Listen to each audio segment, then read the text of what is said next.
I think that's the point of this whole conversation is the security of it needs to be addressed a little bit. And if you want job security in the future, cybersecurity. Cybersecurity, because that is the one thing that AI is just not very good at. I mean, so there's some AIs that can, pen test, penetration test certain systems, and it can be used to parse, millions of logs, and so it can be helpful in that sense. But there's still that human intuition, right? There's still someone that needs to oversee the code that has been vibe coded to make sure that it's secure, to make sure that it's a little bit harder to get into. So yeah, I think that if you want to leave the audience with anything today, is the security of the AI is kind of lacking right now, and it's good that we're having this conversation to bring it to the forefront. And so there's certain people who don't believe in just putting something out there into the world and then just having people break it. Like OpenAI kind of started that cycle, just putting it out there, regardless of the consequences. Let's just see what happens, and let's have people break it and try to figure it out, how to use it nefariously so that we can build some of these guardrails that we currently don't have the capacity to think of, because it's something new. It's something that's never existed in the history of humanity. So it's kind of like, I believe that we should just put it out into the masses.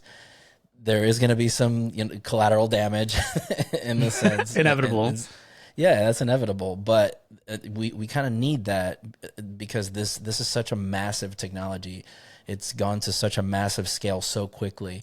I tell people I've never had a piece of technology take over my life faster than AI. I don't use Google absolutely anymore. I don't Google anything anymore. Yeah. No. I mean, that's the thing I like about Gemini. Speaking of that, just that one sentence for a moment. That's the thing I like about Gemini, is that it also gives you, like, you can fact check it. It fact checks itself, and then it can also tell you where it got the information from, which I love, because in that way you can like kind of cross reference. Yeah, it reduces hallucinations and things. Yeah, and I like the fact that it is linked to Google, so it still performs a Google search, but then it finds the answers for you instead of having you, click through all the links and do it yourself. I also like the fact that it's included in the workspace, so it kind of has access to all your emails and all your Google Docs and all that stuff. So I might be making the switch, man. I don't know. You might have convinced me to switch over to Gemini. So. Dude, the one thing about it was very funny. I asked it to. I said, because I was going on a trip. I was going down to Florida, and I was like, okay, give me a list of things that I have to make sure that I have. And it knew everything. It even knew that I bought a Legion.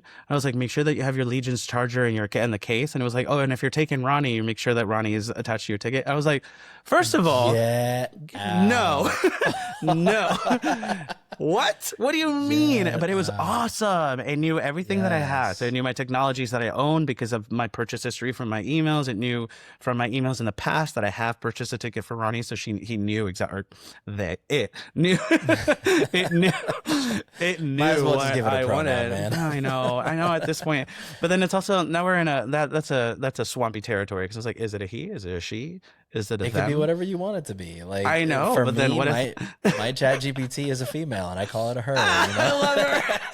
Some people even give it names, So. I'm dead.